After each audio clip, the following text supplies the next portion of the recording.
A professor comes to class, a teacher, professor, whatever you call it, a teacher, lecturer comes to class, and he has this exercise for the kids in class. You have about 20, 25 kids all sitting, and they're excited to learn, at least some of them are. And the teacher says, here are some balloons. Like, opens up a box of balloons, gives them all to the kids, different colors, green, blue, red. Some kids are shouting in the back of the class. Other people are surprised, like, we're supposed to be doing math. What are we doing? Balloons. And then the professor tells the kids, go on, take one balloon, blow it up. Of course, somebody's excited. And then use your, this marquee, this Sharpie, and write your name on your ball and throw it in the corridor. It's fun stuff, right? So the kids blow the balloons. Everybody's blowing balloons, writing their names, make some small emojis on it, and then everybody throws it in the corridor. The teacher now says, you have 5 minutes to find your ball.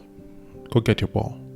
The kids go and they're scrambling, they're struggling. Everybody's trying to pull the ball. You have different colors, but don't remember what colors they were. Blue, green, red, different names everywhere. So you're shuffling up and down. And after 5 minutes, professor says, time out. Stop. Who found the ball? Nobody did. Like one kid, there's always that one kid who found his ball. But the majority of the kids did not find their balls. And the professor now tells them, take the ball that is closest to you. Find the person who has the ball and give it to them. And within 5 minutes, everybody has their ball. And the professor says, this is happiness. Happiness is the ball. If you spend your life trying to find your happiness and you struggle through it all by yourself, you are less likely to find it. But the moment you choose to give other people happiness, to be a source of that joy, then you will find yours. I didn't make this story up. I'm not that smart. My dad shared the story in a family WhatsApp group today, and I wanted to talk a little bit about it because, the channel, it's about storytelling. And the more I make these videos, the more I spend time, reading and studying and trying to create and also help other creators to create, the more I think about the stories we tell ourselves. And in this particular case, for example, I don't know who, the author of this story. There are things in the story that I personally disagree with, but the idea, the core idea that you find things that you want by giving instead of maybe looking, that idea for me stands true in many things. And I'm not just doing short rants because I don't feel like making videos. I feel like the past year, COVID, etc. But this particular today is not a very good day for me. I don't feel very excited to make videos. But here I am making a video, which is for me is like a huge level of progress. And the reason why I make videos even when I don't feel like making videos is because there are many people who use personal life as excuses to not create. And I'm one of those people, 100%. When something bad happens, I'm like, yep, great. I'm feeling bad. I'm feeling anxious. I'm feeling weird. I'm not going to do anything today. I'm not going to write. I'm not going to create. I'm not going to do nothing. I have a justifiable reason to do it. When I read this story this morning, I thought of actually using it as an intro to do another video. But I had to maintain a certain level of balance because the video I wanted to make, which I promised to make, and I'm sure the person who was watching the video will be like, why didn't you make the video you recommended? You said you're going to make this video today. The Ashanti, reaction to Ashanti people of Ghana. I wanted to make that video and I realized this video is too interesting for me to come in here with my negative energy. I don't want to destroy the knowledge that is inside this video. So I was like, you know what? I'm going to turn on my camera. I'm going to tell this beautiful story. I'm going to talk about storytelling. I'm going to just be present and acknowledge that things are not moving well right now. Doesn't mean that they're always going to be that way. Doesn't mean that they've always been that way. It's just this particular moment I don't feel that level of energy and maybe it's because I did not go to the gym this morning, because I feel like every single morning that I've gone and come back, I've felt a little bit better. There's something about exercise, things, dopamine, whatever. Those, if you're a med person, just put it down there. But there's something about moving your body. I did some exercises at home, but I also think that when I push so much about content creation and storytelling and using the internet, there is a certain part of this other part that I think I don't talk a lot about personally, which is acknowledging when you need to take a break. And what does a break even look like? I have a script that I wrote about taking a break from YouTube and when you should take a break. And I think one of the things that I wrote in my script was, if it's for health reasons, there are the only two reasons to take a break from YouTube: health reasons and strategic reasons. Like health reasons is, you're actually sick. Maybe you're going through a very tough time, grief, loss, you got into an accident. Like YouTube is not the end of the world. Content creation is not the end of the world. If your body cannot handle it, just go. Don't even give excuses. Don't even make a video like, hey guys, I'm going to take it. Just disappear. Like your life is more precious than all of this. And the second reason is strategic reasons. Say for example, you want to create content consistently, you take a step back to really strategize and build. I feel like those are the two main reasons. But in the video that I'm going to make, if I ever make it, I actually go down deeper to talk about these things. So if you haven't subscribed to the channel, maybe a good time to subscribe. But thinking about the whole professor story with the balloons, it's like we walk around trying to get all these things in life. We want to get subscribers, want to get money, want to get jobs, want to build these futures that we see in our heads.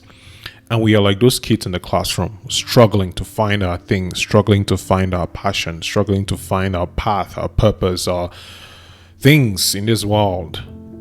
And when I read the story, I was like, what would happen if we're struggling to give other people their thing? Like, compliments or feedback that actually help them grow. Where you saw somebody struggling and you're like, yo, bro, I see you. Like, I see you. You're trying. You're doing your best. Courage. Kudos. Like, that whole balloon story got me thinking about the way we encourage people in our lives. Not just creatives, not just storytellers, but just people as a whole. And the way we almost always see only the bad things. How to fix what is broken, the negativity. I'm like, what if we just gave people their thing? What if you saw somebody struggling, like, I don't know what I'm passionate about, and you told them, hey, listen, I've known you for 3 years, I've known you for 2 years, and I've seen that you're really good at this one thing. You may not think that you're good at it, but from my perspective, which is not your perspective, which is out of your body, I really think that you should go into it deeper. Maybe if you write, you're going to get better at writing. Maybe if you start singing, you're better at singing. Maybe if you play the bass guitar more, you get better at the bass guitar. As a content creator, as a creative, I think we are almost always at the mercy of opinions, both positive and negative. Gary Vaynerchuk talks about, just shutting the voice. Like, don't listen to the good, don't listen to the bad, just shut it. Because if you cannot handle the negative comments, then don't handle the positive ones. Like, just be. I have an issue with that. I think, and I was listening to a podcast by Danny Miranda with this man, Ali Abdal, very short podcast. And he talked about, he actually said something that I had mentioned in another place about when somebody gives you a negative comment, there's usually some aspect of truth in it. And shutting your ears to the truth that somebody might be telling you in a way that doesn't work might not be a very good idea for you. I think that a lot of times we should be able to listen to the negative feedback and take it. It's still something I'm working on. Some people are mean, like some people are really mean. They tell you things that go deep down, and especially people who know you well. I think the people who know you know how to just touch the place where you get really pissed, which means that you need to know yourself so well that you can see it coming from miles away. And this is a rant. Like, I did not have a schedule, a plan with this particular video. It's probably not going to do well on YouTube. But I'm doing this for the people who subscribe to the channel because they actually want, me. Because they care about what I think and they like what they see. And I know that I've been doing a lot of reaction videos and I enjoy doing those reaction videos. And my next video is probably going to be reaction videos and then a review and then other things.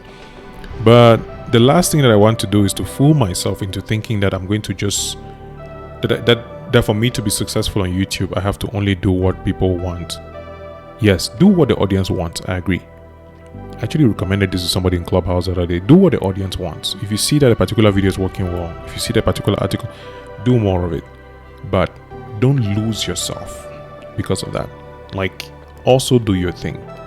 And right now, this rant, this unscripted, unedited, long form, talking about stories and love and opinions and all that stuff. This is how I chat on a daily basis. Like, if you watch live shows, this is the way it is. This is how we roll on Fridays for the Friday streams. And today, this story about this professor and this class just really stayed with me as the fact that sometimes we struggle to find things, whereas we could just be giving. We struggle to find gratitude. We struggle to find passion. We struggle to find love, joy, money, hope, friendship, relationships. We are fighting, going against the grain, sleepless nights. Maybe we should just give more. I know there is a saying of you cannot give from an empty cup, you should find yours first, but not even but. And you can find love in here for you and then give that love to somebody else instead of trying to find love outside and struggle. Maybe by giving the love that you already have, then you will get the love that you're looking for. So it means you have to start by loving in here. And then I'll see how you can then give it, rather than trying to find it. So, yeah, on this bright, what's today? Today's the 6th of April. Probably you're going to watch this like today because I started working a bit. I'm feeling a little bit under the weather. Maybe it's because I haven't eaten. Maybe. I've hardly ever shot a video, this close to when I'm supposed to break my fast. Maybe there's that. But I also know that I'm not in a very extremely positive place. And that's okay. Life is not just about the good things. We watch our heroes talking only about the perfect things or the perfect day or the amazing things that they've done or the success that they're winnings. But everybody goes through a lot of things. Up, down, left, right. You know this. The Instagram feed, the idea that you only see the perfect pictures. You don't see the 1,000 pictures that we're taking, the color grading, the waiting for the sun to shine, the getting up early to go and catch the sunset. You don't see the struggle. And I thought maybe I'll share the struggle with you today and also share the struggle and still keep that positive aspect of being able to learn lessons even in a struggle.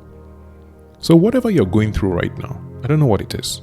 And I'm sure there are many people who are, going through a very tough time, maybe even worse than my own time. I'm not sitting here thinking that my issues are the most big problems in the world. They are big to me, and they're going to be big to me. Nobody's going to come and tell me that my problems are small. Never.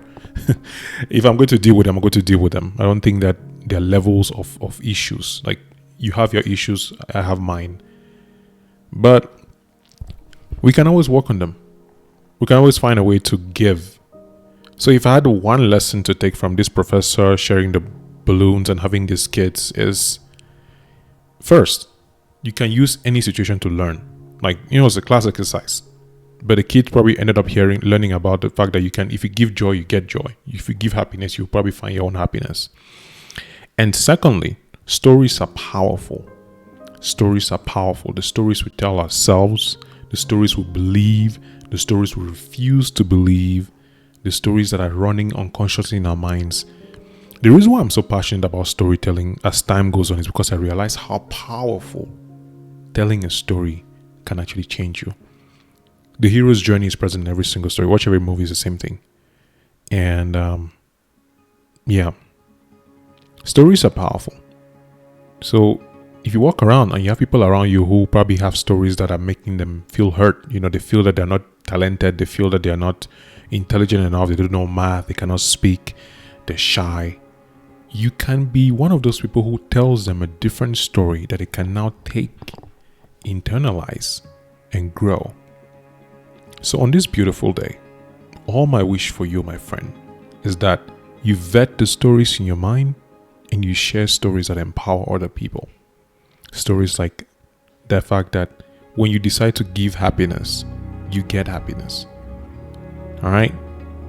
I will definitely see you in the next video. You know that I'm not going anywhere, and no matter what's happening in my life, I have become way more resilient than I ever thought that I could be. And I'm so proud of myself. Dude, and I'm so grateful for the people in my life. I can acknowledge the human beings who have jumped in, who've shown me support. And you may think that, you watching this, you have no idea how you watching this is actually one of those human beings. Because we make these videos, and sometimes I used to get stuck on the algorithm, but I'm like, if I just get one view, that's actually more than enough for me. I know I'm saying this, it's not like I'm just whining, but to be honest, if one other person watches this video, one more person, that's it. I made the video, I'm making this video right now, there's no one here, it's just me. So I just need one person to watch. And that one person is you right now, so thank you. Thank you for giving me this story that what I'm doing matters. You may not have said anything, but just liking the video, leaving a comment, or subscribing, that is you giving me your acknowledgement, your time, and I am super grateful. So thank you. Do your best. Let God take care of the rest. And once there is life, there is hope. I'll see you in the next video.